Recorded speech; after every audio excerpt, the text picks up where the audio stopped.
রমজান ত্যাগের মাস, তাহলে বাজারে নিত্যপণ্যের দাম কেন বাড়ে? দাম তো কমার কথা ছিল, তাই না? একদিকে আমরা তারাবিতে দাঁড়িয়ে সংযমে শিক্ষা নিই, অন্যদিকে বাজারে দাঁড়িয়ে টাকার অসহায়ত্ব টের পাই। কিন্তু প্রশ্ন হলো, এই দাম বৃদ্ধি কি অবধারিত নাকি পরিকল্পিত?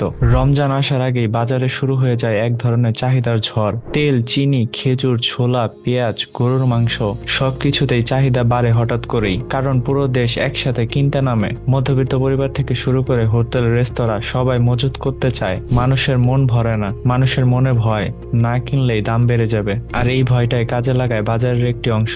সরবরাহ থাকা সত্ত্বেও কৃত্রিম সংকট তৈরি করে। অর্থনীতির ভাষায় একে বলে ডিমান্ড শক। যখন 18 কোটি মানুষ একসাথে একই জিনিস কিনতে চায়, তখন সরবরাহ ব্যবস্থা চাপে পড়ে, ফলে দাম বাড়ে। এটাই স্বাভাবিক। কিন্তু প্রশ্ন হলো, এটা কি শুধুই স্বাভাবিক নাকি এর পেছনে আরো কিছু আছে? বাংলাদেশের বাজারে একটি পুরনো সমস্যা আড়তদার সংস্কৃতি। কৃষক যে দামে বিক্রি করে আর ভোক্তা যে দামে কেনে, এর মাঝে 3-4 স্তরের মধ্যস্থভোগী। প্রতিটি স্তরে যুক্ত হয় লাভ, কমিশন, পরিবহন খরচ। আর রমজানে অনেকে পণ্য মজুত করে রাখে, কৃত্রিম ঘাটতি তৈরি করে, তারপর বেশি দামে বিক্রি করে। এটা আর বাজার নয়, এটা একটা খেলা। আর খেলায় হারে সাধারণ মানুষ। হ্যাঁ, আমরা ক্রেতারাও দায়ী। রমজান মানেই প্রতিযোগিতা, কার ইফতারে কত পদ। সোশ্যাল মিডিয়ায় জিলাপি, মুড়ি, পেঁয়াজু, হালিম, বোরহানি সব দেখাতে হবে। মানুষের ভয়ে অতিরিক্ত কেনা, যদি না পাওয়া যায়, এই মনোভাব বাজারকে আরো উত্তপ্ত করে। আর এইভাবেই সংযমের মাসে আমরা অসংযমের বাজার তৈরি করি। এবার আসি ধর্মীয় শিক্ষায়। রাসূল সাল্লাল্লাহু আলাইহি সাল্লাম বলেছেন, যে ব্যক্তি মুসলিমদের উপর দ্রব্যমূল্য বাড়ানোর উদ্দেশ্যে পণ্য মজুত করে, সে পাপী।